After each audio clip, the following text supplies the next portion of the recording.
त्या कंपनीचं पवनचक्क्या बसवण्याचं काम चालू आहे। पवनचक्क्याविषयी वेगळा आहे आणि रिन्यू ग्रीन एनर्जी नावाची जी प्रायव्हेट लिमिटेड कंपनी आहे त्या कंपनीनं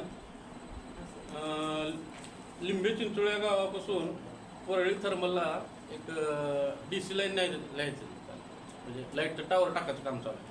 तर ते टावर जे आहेत ते आपल्या तुळजापूर तालुक्यातील चिवरी उमरगा धनगरवाडी या गावातील शेतकऱ्यांच्या शेतामध्ये येत आहे। त्यात विषय कसा आहे, त्या ज्या शेतकऱ्याच्या शेतामध्ये ती टावर पडल त्या शेतकऱ्याला सुप्रीम कोर्टाच्या एक जजमेंटप्रमाणे पर शेतकरी 20 लाख रुपये मिळायला पाहिजे। परंतु त्या शेतकऱ्यावर दादागिरी करून किंवा त्यांना काहीतरी आमिष दाखवून 2 आणि 3 लाखामध्ये ते टावर उभारलं जात आहे। तर त्या शेतकऱ्यांना जो अन्याय होत आहे त्या अन्यायाच्या संदर्भामध्ये आम्ही इथं आलो, सगळे शेतकरी त्या गावातले इथं उपस्थित आहेत। आमचं एकच मागणी आहे जिल्हाधिकारी साहेबांना की साहेब या शेतकऱ्यावर अन्याय होऊ देऊ नका, कारण शेतकरी जगला तर आपण सगळे जगणार आहे आणि तो शेतकरीच नाही जगला तर आता दुष्काळ परिस्थिती आपल्या जिल्हा तर तुम्हाला माहिती आहे सगळ्यात मागासलेला जिल्हा आहे। तिथे शेतीवर उपजीविका करणारे आता 80% कुटुंब आहेत तुळजापूर तालुक्यामध्ये आणि त्यांची शेतीत नाही राहिली तर काय करणार। सगळ्यात महत्त्वाचा विषय काय साहेब तुम्हाला एक सांगतो मी, या पवनचक्कीचं ज्यावेळेस एक टावर उभारलं जातं आहे, ज्या शेतामध्ये टावर उभारलं जाईल त्या शेतापासून 1 किलोमीटरपर्यंत तुम्हाला येणे करता येत नाही किंवा ज्या क्षेत्रामध्ये टावर उभारले तिथं तुम्हाला साधी विहीर घेता येत नाही, तुम्हाला पॉली हाऊस करता येत नाही, तुम्हाला शेततळ टाकता येत नाही किंवा साधी कडव्याची गंज सुद्धा तिथं लावता येत नाही, ती लगेच पेट घेते।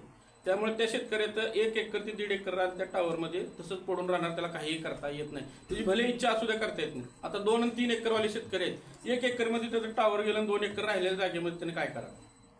3 एकरमध्ये 1 एकर चांगला असते, बाकीचे 2 एकर खराब असते। त्या चांगल्या एकरमध्ये तुम्ही टावर टाकता आणि त्याला 3 लाख रुपये भीक दिल्यासारखं आणून देतात।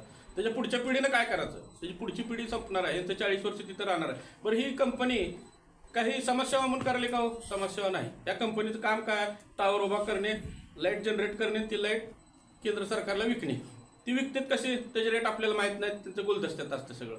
मग आज ही कंपनी जर एवढे पैसे कमवत असेल तर शेतकऱ्याला त्यांनी सरकारनं घालून दिलेले नियम अटी की आणि सुप्रीम कोर्टाने दिलेल्या जजमेंटप्रमाणे पैसे द्यावे एवढी आमची मागणी आहे। आणि जिल्हाधिकारी साहेबाला या शेतकऱ्याच्या वतीनं सगळ्याच्या मी एकच मागणी करतो की त्यांना एकतर 20 लाख रुपये ताबडतोब द्यायला लावा, नाहीतर 4 दिवसामध्ये त्यांचं काम थांबवा आणि तुम्ही जी काय निर्णय घ्यायचा ती घ्या।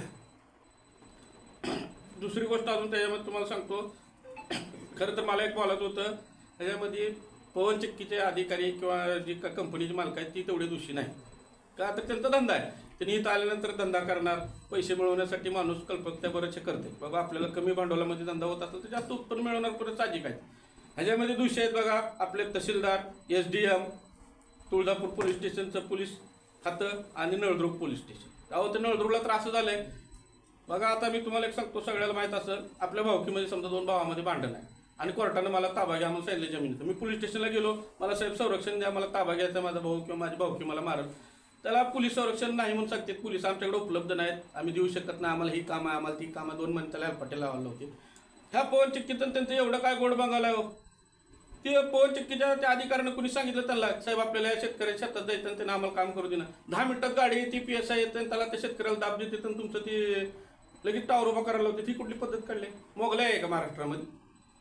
तर या अधिकाऱ्यांवर कारवाई झाली पाहिजे। माझी SP साहेबाला पण विनंती आहे, ही जो पण अधिकारी त्याच्याकडे व्हिडिओ आहेत शेतकऱ्यांकडे, त्यांना दमदाटी केलेले आणि मध्यस्थी करलेले PSIचे व्हिडिओ आहेत, मध्यस्थी करलेले PSI, तुम्ही कंपनीला टावर टाकू द्या म्हणून, काय संबंध तुमचा?